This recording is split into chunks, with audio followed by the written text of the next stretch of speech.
Monday ఎండలో చల్లని కబుర్ల మే నెలలోనే నైరుతి రుతుపవనాలు తీరం తాకడంతో తెలుగు రాష్ట్రాల్లో చల్లని వాతావరణం ఏర్పడబోతుంది. ప్రస్తుతం శ్రీలంకలో తాకిన రుతుపవనాలు 4 రోజుల్లో బంగాళాఖాతంలో తీరం దాటే అవకాశం ఉందని వాతావరణ శాఖ అధికారులు తెలియజేస్తున్నారు. ఆంధ్రప్రదేశ్లో విభిన్న వాతావరణ పరిస్థితులు నెలకొన్నాయని తెలియజేస్తున్నారు. పశ్చిమ మధ్య బంగాళాఖాతం సముద్ర మట్టంకు 1.5 కిలోమీటర్ల ఎత్తులో ఉపరితల ఆవర్తనం కొనసాగుతోంది. దీనిపై మరింత సమాచారం మా విశాఖ ప్రతినిధి సూర్యప్రకాష్ అందిస్తారు. మే నెలలోనే ఎన్నడూ లేని విధంగా అయితే నైరుతి పవనాలు అయితే తీరం తాకే అవకాశం ఉంటుందని వాతావరణ శాఖ కేంద్రం వాళ్ళు అయితే తెలియజేస్తున్నారు.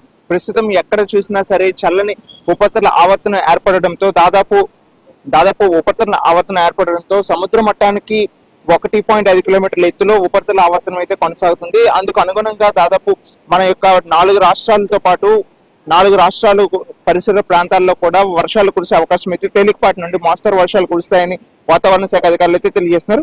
ఈ రోజు ప్రస్తుతం అల్లూరు సీతారామరాజు జిల్లా, బాపట్ల, ఏలూరు, పార్వతీపురం, మన్యం జిల్లా, ప్రకాశం జిల్లా ఈ యొక్క ప్రాంతంలో దాదాపు ఈ రోజు మోస్తారు వర్షాలు అయితే కురిసే అవకాశం ఉంటుంది. ప్రస్తుతం అల్లూరు సీతారామరాజు జిల్లాలో అయితే ముఖ్యంగా అరకు ప్రాంతంలో అయితే దాదాపు ఎక్కువగా వర్షం ఉదయం నుండి అయితే కురవడం అయితే జరుగుతుంది. అలానే అనంతపురం, అన్నమయ్య, శ్రీ సత్యసాయి, వైఎస్ఆర్ జిల్లాలో అయితే భారీ వర్షాలు ఈ రోజు కురిసే అవకాశం అయితే ఉంది. అందుకు అనుగుణంగా అయితే స్థానికంగా ఉన్న అధికారులు అయితే అన్ని ఏర్పాట్లు జారీ చేయడం అయితే జరిగింది. ముఖ్యంగా నైరుతి పవనాలు అయితే ప్రస్తుతం శ్రీలంకను అయితే తాకడం అయితే జరిగింది. రాబోయే రోజుల్లో మరికొద్ది 4-5 రోజుల్లో అయితే మన ఆంధ్రప్రదేశ్ వైపు కూడా తాకే అవకాశం ఉంటుంది. ముఖ్యంగా తెలంగాణ ప్రాంతంలో దీని ప్రభావం ఉండడంతో ఎక్కువగా వర్షాలు కురిసే అవకాశం అయితే ఉంటుందని అయితే వాతావరణ శాఖ అధికారులు అయితే మనకు తెలియజేస్తున్నారు. పశ్చిమ మధ్య బంగాళాఖాతం దాన్ని ఆనుకొని ఉత్తర కోస్తా మీదుగా అయితే ప్రస్తుతం ఉపరితల ఆవర్తనం అయితే కొనసాగుతుంది. ఈ ఉపరితల ఆవర్తనం కొనసాగడంతో దాదాపు సముద్ర కెరటాలు మొత్తం అన్ని కూడా ముందుకు రావడం, దీని చుట్టూ కూడా మంచుతో కప్పుకునే విధంగా అయితే ఈ యొక్క ఆవర్తనం అయితే సాగుతూ ఉంది. దాదాపు తేలికపాటి వర్షాల నుండి మోస్తరు వర్షాలు అయితే ఈ యొక్క ఆవర్తనం వల్ల కురుస్తుంది. అసలు నిత్యం ఎప్పుడు కూడా మే నెలలో ఒక తుఫాన్ అయితే ఉండడం జరుగుతుంది. దశాబ్దాల కాలంగా అయితే వాతావరణం మనం పరిశీలిస్తే దాదాపు మే నెలలో ఎప్పుడు కూడా ఒక తుఫాన్ అయితే ఉండడం అయితే జరుగుతుంది. కానీ ప్రస్తుతం ఈ యొక్క తుఫాన్ అయితే లేకపోవడం అయితే దాదాపు అందరూ కూడా ఒక ఆశ్చర్యానికి లోనవుతున్నారు. ఈ విషయాన్ని అయితే వాతావరణ శాఖ కేంద్రం అధికారులను అయితే అడగడంతో వాళ్ళైతే తెలియజేసింది ఏంటంటే ప్రస్తుతం ఉన్న ఆవర్తనం ఇక్కడ వాతావరణ పరిస్థితులు అనుకూలించకపోవడంతో తుఫాన్ అయితే రాకపోవడం జరగడం అయితే జరిగిందనే విషయాన్ని అయితే మనకు తెలియజేస్తున్నారు. ముఖ్యంగా ఈ 2 రోజులు, ఈ రోజు రేపు అయితే అల్లూరు సీతారామరాజు జిల్లా, బాపట్ల, ఏలూరు, పార్వతీపురం, మన్యం, శ్రీకాకుళం, ప్రకాశం జిల్లాలో అయితే వర్షాలు కురిసే అవకాశం ఉంటుందని తెలియజేస్తున్నారు. తేలికపాటి నుండి మోస్తరు వర్షాలు అయితే కురిసే అవకాశం ఉంటుంది.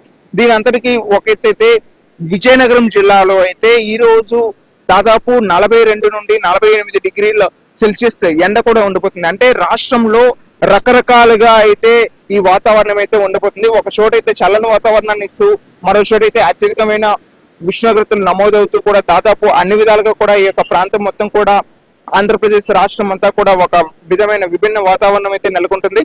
దీనికి అనుకూలంగా ఉండాల్సిన పరిస్థితులు అయితే వాతావరణంలో కలిగే మార్పుల వల్ల మాత్రమే ఈ యొక్క సమతుల్యత తప్పవుతూ దాదాపు వాతావరణ సమతుల్యత తప్పవడం వల్ల వాతావరణంలో ఇటువంటి మార్పులు చోటు చేసుకుంటున్నాయంటే వాతావరణ అధికార కేంద్రం నుండి అయితే వాళ్ళైతే మనకు తెలియజేయడం జరుగుతుంది. ప్రస్తుతం మనం సముద్రం విశాఖ ఆర్కే బీచ్ పరిసర ప్రాంతాల్లో అయితే ఉన్నాము. ఈ యొక్క ఆర్కే బీచ్ పరిసర ప్రాంతాల్లో అయితే దాదాపు నిత్యం ఈ యొక్క ప్రజలైతే, పర్యాటకులు అయితే దాదాపు నిత్యం వస్తూ ఉంటారు. ప్రస్తుతం ఎండాకాలం అయితే మే నెలలో అయితే సాయంత్రం అయితే ఎక్కువ మంది పర్యాటకులు వస్తూ ఉంటారు. కానీ ప్రస్తుతం ఇక్కడ చల్లని వాతావరణం నెలకొనడంతో, మేఘావృతం కావడంతో, ఈ యొక్క ప్రాంతం మొత్తం మేఘావృతం కావడంతో దాదాపు ప్రస్తుతం ఇప్పటికే చాలా మంది పర్యాటకులు అయితే ఈ యొక్క ప్రాంతానికి వచ్చే పరిస్థితి కనిపిస్తుంది. నిత్యం ఇలానే చల్లదనం ఉంటే మరింత పర్యాటక అభివృద్ధి కూడా చెందే అవకాశం ఉంటుంది.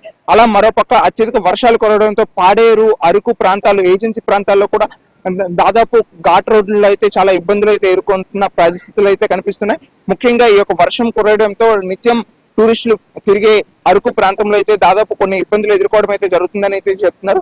కానీ ఈ యొక్క అరకు అందాలను చూడడానికైతే మే నెలలో కూడా సంక్రాంతి సమయంలో ఏ విధంగా ఉంటుందో, డిసెంబర్, జనవరి నెలలో ఏ విధంగా ఉంటుందో అదే విధంగా ఇప్పుడు కూడా ఉండడంతో కొంతమంది అయితే ప్రకృతి ప్రేమికులు కూడా అరకు అందాలను అయితే ఆస్వాదించడం అయితే జరుగుతుంది. ఈ యొక్క ఉపరితల ఆవర్తనాన్ని ఆనుకొని దాదాపు 2 నుండి మరొక 3 రోజుల వరకు అయితే ఈ యొక్క వర్షాలు కురిసే అవకాశం ఉంటుంది. దీనికి అప్రమత్తంగా ప్రజలందరూ ఉండాలనే విషయం అయితే తెలుస్తున్నారు.